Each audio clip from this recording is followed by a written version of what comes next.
I, Thomas Wingfield, was born here at Ditchingham, and in this very room where I write today.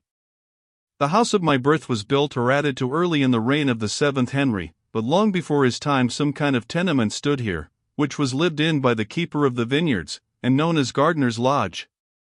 Whether it chanced that the climate was more kindly in old times, or the skill of those who tended the fields was greater, I do not know, but this at the least is true, that the hillside beneath which the house nestles, and which once was the bank of an arm of the sea or of a great broad, was a vineyard in Earl Bigot's days.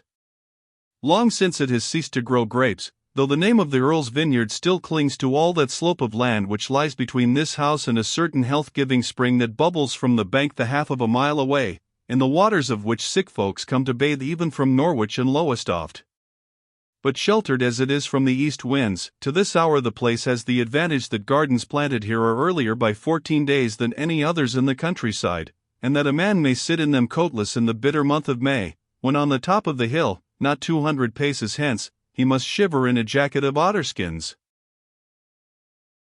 The lodge, for so it has always been named, in its beginnings having been but a farmhouse, faces to the southwest, and is built so low that it might well be thought that the damp from the river Waveney, which runs through the marshes close by, would rise in it.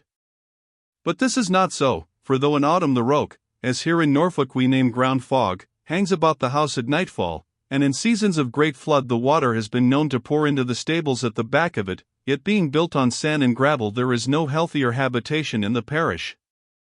For the rest the building is of studwork and red brick, quaint and mellow-looking, with many corners and gables that in summer are half hidden in roses and other creeping plants, and with its outlook on the marshes and the common where the lights vary continually with the seasons and even with the hours of the day, on the red roofs of Bungay town, and on the wooded bank that stretches round the Earsham lands, though there are many larger, to my mind there is none pleasanter in these parts.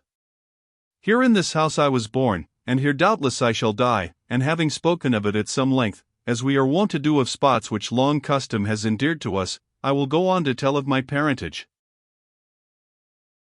First, then, I would set out with a certain pride, for who of us does not love an ancient name when we happen to be born to it, that I am sprung from the family of the Wingfields of Wingfield Castle in Suffolk, that lies some 2 hours on horseback from this place. Long ago the heiress of the Wingfields married a de la Pole, a family famous in our history, the last of whom, Edmund, Earl of Suffolk, lost his head for treason when I was young, and the castle passed to the de la Poles with her. But some offshoots of the old Wingfield stock lingered in the neighborhood, perchance there was a bar sinister on their coat of arms, I know not and do not care to know, at the least my father's and I are of this blood. My grandfather was a shrewd man, more of a yeoman than a squire, though his birth was gentle. He it was who bought this place with the lands round it, and gathered up some fortune, mostly by careful marrying and living, for though he had but one son he was twice married, and also by trading in cattle. Now my grandfather was godly-minded even to superstition, and strange as it may seem, having only one son, nothing would satisfy him but that the boy should be made a priest. But my father had little leaning towards the priesthood in life in a monastery, though at all seasons my grandfather strove to reason it into him, sometimes with words and examples, at others with his thick cudgel of holly, that still hangs over the ingle in the smaller sitting-room. The end of it was that the lad was sent to the priory here in Bungay, where his conduct was of such nature that within a year the prior prayed his parents to take him back and set him in some way of secular life.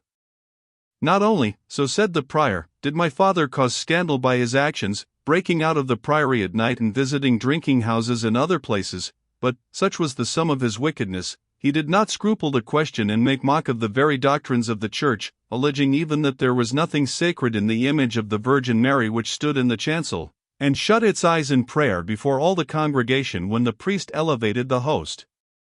Therefore, said the prior, I pray you take back your son, and let him find some other road to the stake than that which runs through the gates of Bungay Priory. Now at this story my grandfather was so enraged that he almost fell into a fit. Then recovering, he bethought him of his cudgel of holly, and would have used it.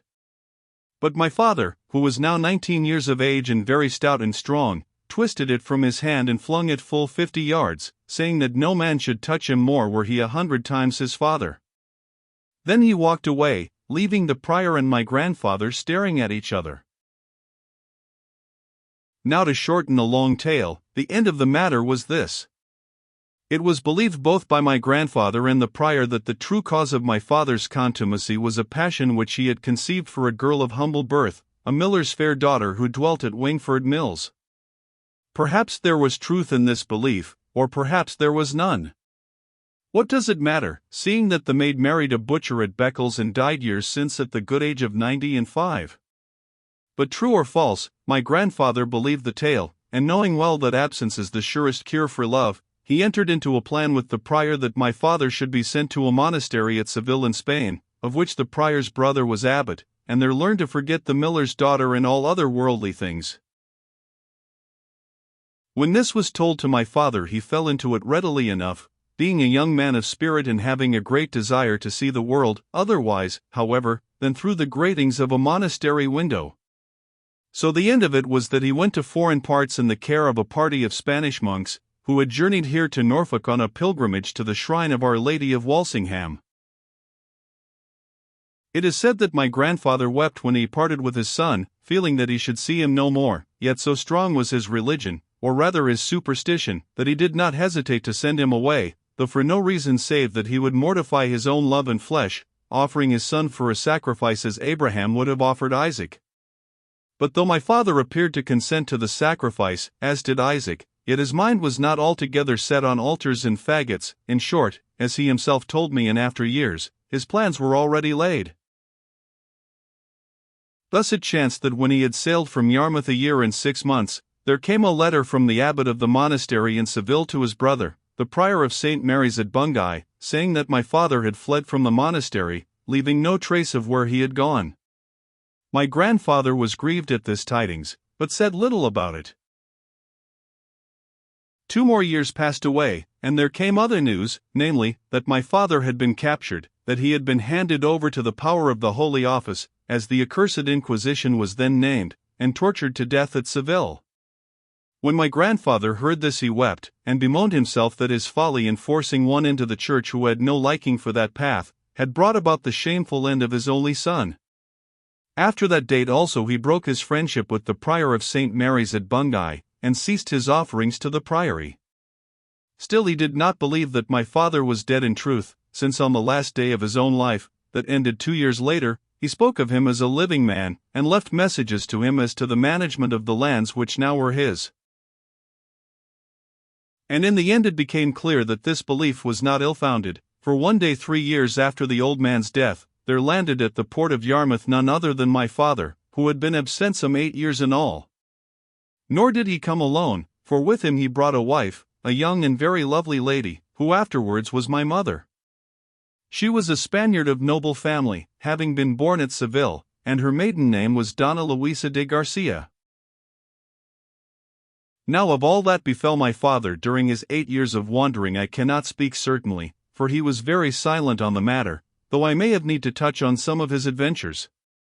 But I know it is true that he fell under the power of the Holy Office, for once when as a little lad I bathed with him in the Elbow Pool, where the river Wavani bends some 300 yards above this house, I saw that his breast and arms were scored with long white scars, and asked him what had caused them.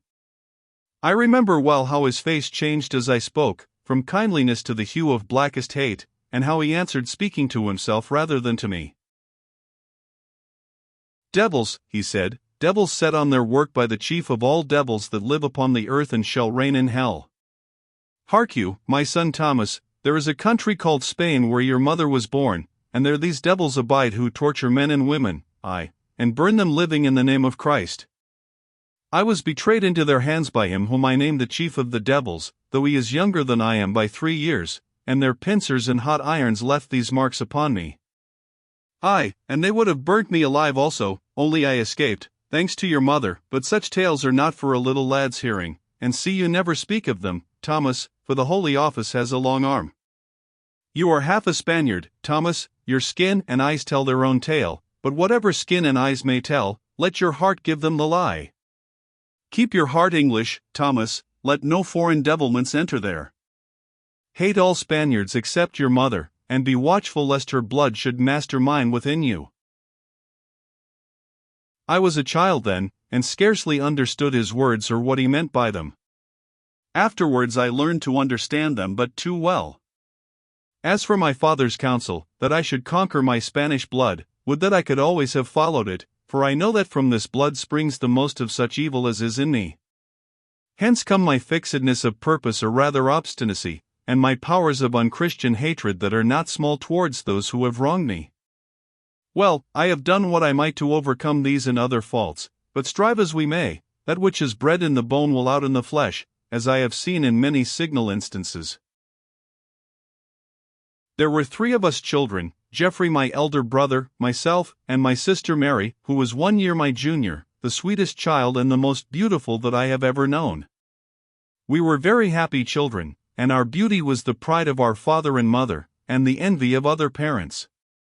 I was the darkest of the 3, dark indeed to swarthiness, but in Mary the Spanish blood showed only in her rich eyes of velvet hue, and in the glow upon her cheek that was like the blush on a ripe fruit. My mother used to call me her little Spaniard, because of my swarthiness, that is when my father was not near, for such names angered him. She never learned to speak English very well, but he would suffer her to talk in no other tongue before him. Still, when he was not there she spoke in Spanish, of which language, however, I alone of the family became a master, and that more because of certain volumes of old Spanish romances which she had by her, than for any other reason. From my earliest childhood I was fond of such tales, and it was by bribing me with the promise that I should read them that she persuaded me to learn Spanish. For my mother's heart still yearned towards her old sunny home, and often she would talk of it with us children, more especially in the winter season, which she hated as I do. Once I asked her if she wished to go back to Spain. She shivered and answered no, for there dwelt one who was her enemy and would kill her, also her heart was with us children and our father. I wondered if this man who sought to kill my mother was the same as he of whom my father had spoken as the chief of the devils, but I only answered that no man could wish to kill one so good and beautiful. Ah! My boy, she said, it is just because I am, or rather have been, beautiful that he hates me. Others would have wedded me besides your dear father, Thomas. And her face grew troubled as though with fear. Now when I was 18.5 years old, on a certain evening in the month of May it happened that a friend of my father's, Squire Bozzard, late of the hall in this parish, called at the lodge on his road from Yarmouth, and in the course of his talk let it fall that a Spanish ship was at anchor in the roads, laden with merchandise. My father pricked up his ears at this, and asked who her captain might be. Squire Bozzard answered that he did not know his name, but that he had seen him in the marketplace, a tall and stately man, richly dressed, with a handsome face and a scar upon his temple. At this news my mother turned pale beneath her olive skin, and muttered in Spanish, "Holy Mother! Grant that it be not he." My father also looked frightened, and questioned the squire closely as to the man's appearance, but without learning anything more. Then he bade him adieu with little ceremony, and taking horse rode away for Yarmouth. That night my mother never slept, but sat all through it in her nursing chair, brooding over I know not what. As I left her when I went to my bed, so I found her when I came from it at dawn. I can remember well pushing the door ajar to see her face glimmering white in the twilight of the May morning, as she sat, her large eyes fixed upon the lattice. "You have risen early, mother," I said. "I have never lain down, Thomas," she answered. "Why not? What do you fear?" "I fear the past and the future, my son. Would that your father were back." About 10 o'clock of that morning, as I was making ready to walk into Bungay to the house of that physician under whom I was learning the art of healing, my father rode up. My mother, who was watching at the lattice, ran out to meet him. Springing from his horse he embraced her, saying, "Be of good cheer, sweet, it cannot be he. This man has another name." "But did you see him?" she asked. "No, he was out at his ship for the night, and I hurried home to tell you, knowing your fears." "It were surer if you had seen him, husband. He may well have taken another name." I never thought of that, sweet, my father answered, but have no fear. Should it be he, and should he dare to set foot in the parish of Ditchingham, there are those who will know how to deal with him. But I am sure that it is not he. Thanks be to Jesu then, she said, and they began talking in a low voice. Now, seeing that I was not wanted, I took my cudgel and started down the bridle path towards the common footbridge, when suddenly my mother called me back. Kiss me before you go, Thomas, she said. You must wonder what all this may mean. One day your father will tell you. It has to do with a shadow which has hung over my life for many years, but that is, I trust, gone forever. If it be a man who flings it, he had best keep out of reach of this, I said, laughing, and shaking my thick stick. It is a man, she answered, but one to be dealt with otherwise than by blows, Thomas, should you ever chance to meet him. May be, mother, but might is the best argument at the last, for the most cunning have a life to lose. You are too ready to use your strength, son, she said, smiling and kissing me. Remember the old Spanish proverb, he strikes hardest who strikes last. And remember the other proverb, mother, strike before thou art stricken, I answered, and went. When I had gone some 10 paces something prompted me to look back, I know not what. My mother was standing by the open door, her stately shape framed as it were in the flowers of a white creeping shrub that grew upon the wall of the old house. As was her custom, she wore a mantilla of white lace upon her head, the ends of which were wound beneath her chin, and the arrangement of it was such that at this distance for one moment it put me in mind of the wrappings which are placed about the dead. I started at the thought and looked at her face. She was watching me with sad and earnest eyes that seemed to be filled with the spirit of farewell. I never saw her again till she was dead.